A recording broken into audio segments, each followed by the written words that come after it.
Les grandes gueules. Tout sur les dessous de l'actu. Ici, l'actu rime avec liberté de ton sur Radio Espace. Également sur Espace TV tous les soirs, juste après Moussa Moïse Silla. Nous vous retrouvons, mesdames et messieurs, pour vous dire comment se porte notre pays. Nous sommes le 27 novembre 2018.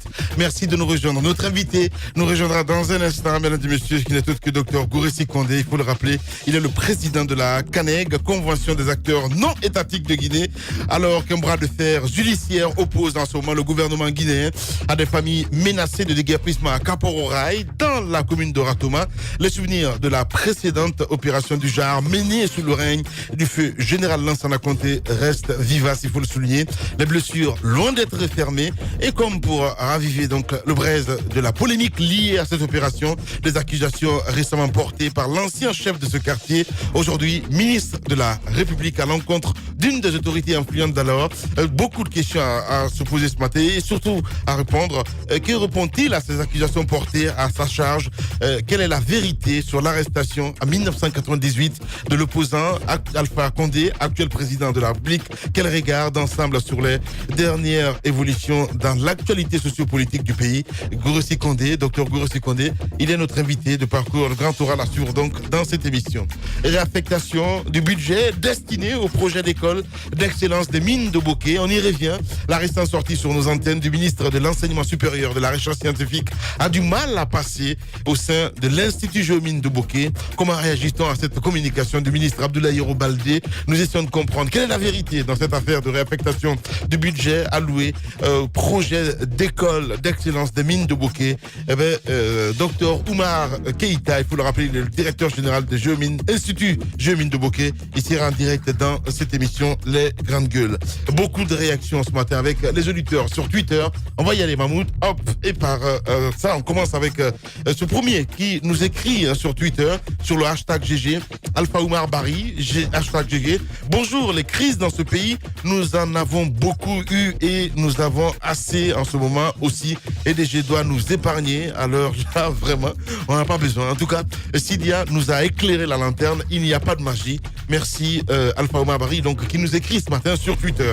On reste toujours dans le sillage avec Sultan de Conakry aussi qui réagit.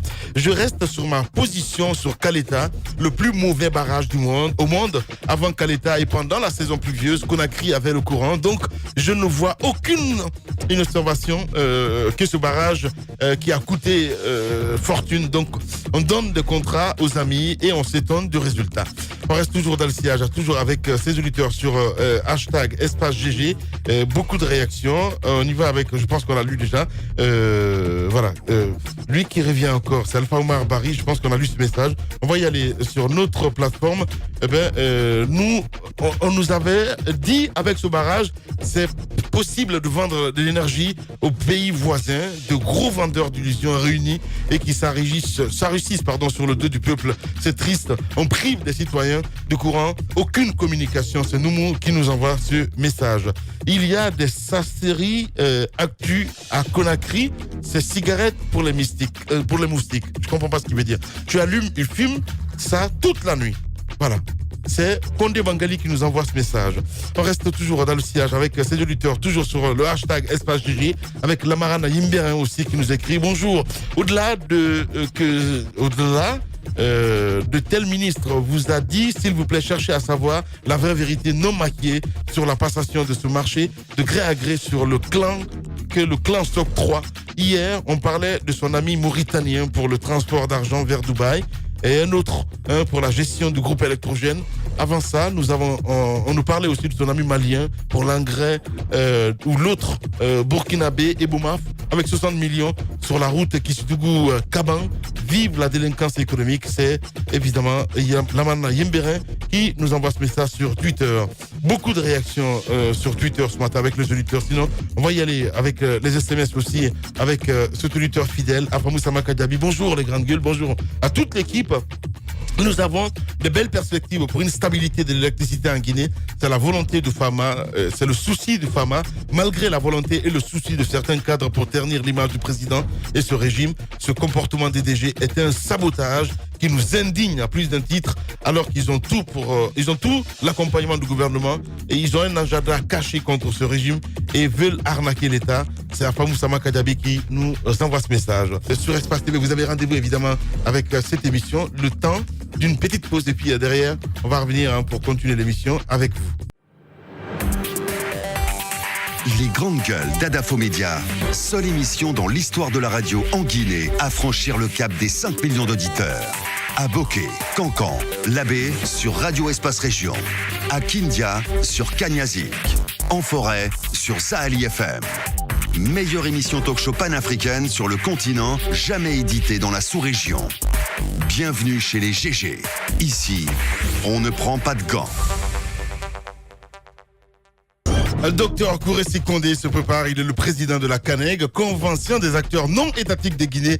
Avec lui, nous allons questionner l'histoire ce matin sur Radio Espace. Et puis, il y a des surprises à venir, vous allez comprendre. On a écouté le président Sidya Touré ce matin, mon cher Moussa Moïsila. Je pense qu'il a donné son point de vue sur ce qui a bien pu marcher en son temps. Ouais. Certaines critiques le disent bien. Conakry à l'époque n'avait pas cette population que la capitale qu'on a aujourd'hui. Ouais. Bah, ce sont des arguments qu'on ne peut pas quand même balayer d'un revers de la main. Mais en même temps, je suis d'accord avec ceux qui estiment qu'aujourd'hui, nous avons les technologies les plus performantes en matière de fourniture en électricité, surtout dans le domaine thermique. On pouvait mieux faire. Ce qu'il faut vraiment mentionner, c'est que le président a exprimé sa volonté d'en finir avec ce problème sempiternel lié à l'électricité. Ça, au moins, il faut reconnaître qu'il y a eu cette volonté politique. Maintenant, dans la méthodologie, dans les mécanismes pour atteindre cet objectif-là, c'est là où je pense qu'il a péché. Voilà, les contrats de la manière dont ils ont été donnés, et puis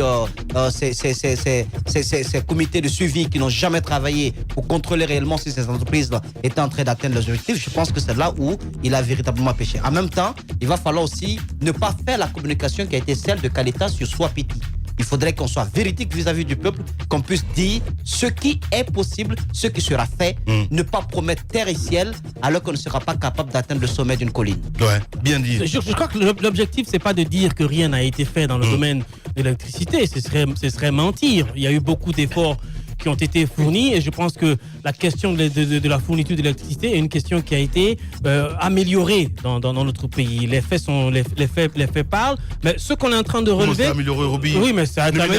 Non, si. Mais non. Ouais, mais écoutez... Il y a plus de courant aujourd'hui qu'avant. Ça, c'est une réalité. Qu'est-ce qui est dit à 9h? Non, je le suis. Encore une fois, je reviens sur je remarchais sur ma langue. Bien. Et comme ça, tu vas me suivre. Tu vas sortir un peu du papier, me suivre. Ouais. Je dis que l'objectif n'est pas de dire que rien n'a été fait en termes d'amélioration de fourniture d'électricité en Guinée. Beaucoup de choses ont été faites. Mais leur question, c'est de savoir pourquoi on n'arrive pas à un résultat comme les autres le font. C'est-à-dire que on aurait pu mieux faire que ce qui est fait aujourd'hui. L'objectif de la critique, c'est d'amener EDG, Veolia, l'État et tout ça à atteindre un objectif beaucoup plus conséquent que l'objectif atteint maintenant. C'est-à-dire que ce à quoi on assiste, les délestages, les facturations fantaisistes, etc., ce logiciel tonnerre qui finalement est un problème dans le calcul des recettes, etc., la fourniture des compteurs, etc., on peut les améliorer en faisant le diagnostic, en sortant les résultats des audits et les audits économiques et les audits techniques sur le terrain. Je pense que ça peut être fait. On peut améliorer la fourniture d'électricité. On peut pallier au délestage. On peut arrêter de parler de périodes d'étiage. C'est possible. Docteur Oumar Keïta, on n'arrive pas à le joindre pour l'instant. Le DG de l'Institut mine de Bokeh. Allez-y. La question, c'est qu'on peut améliorer, on peut arriver à un résultat beaucoup plus escompté. C'est à cela, justement, notre cri de cœur ce matin. Maintenant, les différents directeurs de EDG qui se sont succédés à la tête de cette entreprise-là, il y en a d'autres qui se sont transformés, du coup, en écrivains. Okay. Les audits ont été faits, les résultats n'ont jamais été publics. Il y a eu des détournements de fonds au sein de cette organisation étatique, mais ceux qui ont causé ce dommage-là n'ont jamais été punis. Donc c'est tout un facteur réuni qui sont là, qui font que EDG, Veolia, etc. n'évoluent pas. Je pense que si des mesures beaucoup plus drastiques, si des mesures beaucoup plus idoines, si le président avait mis l'accélérateur sur une justice qui mettrait ceux qui ont détourné les fonds au sein de EDG devant les faits, etc., je pense qu'on aurait amélioré un peu les conditions de travail et les conditions de fourniture. Mais on continue à parler de la ligne de transport, qui a des problèmes, etc. Je pense qu'aujourd'hui, la question n'est pas là. La question, c'est qu'il y a beaucoup qui a été fait, mais on peut encore faire plus. Bien, allez-y. Et justement, le problème, c'est ce regret du passé. Vous remarquerez que dans beaucoup de domaines, on dit « Ah, la Guinée était comme ça. En Guinée, avant, on avait ceci, mais aujourd'hui, on a pas ça. » C'était mieux avant. C'était mieux avant. Ouais. C'est pour dire qu'on ne tire jamais les leçons. Il y a des réformes qui sont engagées, mais après le passage d'une personne, c'est fini. On oublie tout. C'est à croire qu'il n'y avait pas une base pour qu'on puisse, si on veut conduire cette réforme, et on se retrouve à regretter et à reprendre tout à zéro. Et ça, c'est le problème lié à la continuité dans l'administration aujourd'hui. Sinon, c'est pas normal qu'on se retrouve à ce stade à vouloir tout reprendre. Mais toujours est-il que quel que soit avant ou aujourd'hui des réformes à l'ancienne ou je sais pas à présent, le plus important c'est la gestion. Une meilleure gestion. Et c'est ce qui fait défaut aujourd'hui quand on parle des DG et de pas mal de domaines. Donc, tant qu'on ne corrigera pas ça, on ira avec Swapiti, on se retrouve avec pas mal de problèmes. Il l'a dit, M. Sida Touré, et c'est vrai aujourd'hui, c'est une réalité. Et il y a les pays qui collaborent pour donner de l'électricité par là et prendre de l'autre côté. Il faut aller vers toutes ces solutions, mais après, il faut une vraie volonté. Et des fois, ça passe par les ressources humaines. La question se pose aujourd'hui, on a tendance à faire appel aux autres, mais les autres là aussi qu'on appelle, ce sont souvent des personnes décriées ailleurs. On ne tient pas compte des critères. Tout ceci, c'est compliqué. C'est pourquoi il faut une vraie volonté politique pour sortir de cette situation. Mais si on reste dans les effets d'annonce, on se retrouvera toujours à regretter le passé. Mafoudia Bangoura. Alors, côté commercial, des performances de plus de 65% de majoration de retour en termes de production de services. On passe par exemple de 500 milliards en 2015 à plus de 900 milliards en 2018. Les coupures ont cessé de 31%. C'est quelque chose. Des villes comme Mandiana, comme Cancan ont vu de nouvelles centrales. Beaucoup d'autres villes, certaines ont vu leur fourniture améliorée. Mais le constat que j'en fais, deux choses très très rapidement. Premièrement, c'est que le besoin sur le terrain est beaucoup, mais de loin plus grand que les performances, les capacités qui ont été mises à disposition jusque-là. De l'autre côté, et là il faut véritablement le mettre, il faut véritablement le dire. Au terme de 2019, la gestion va revenir aux Guinéens.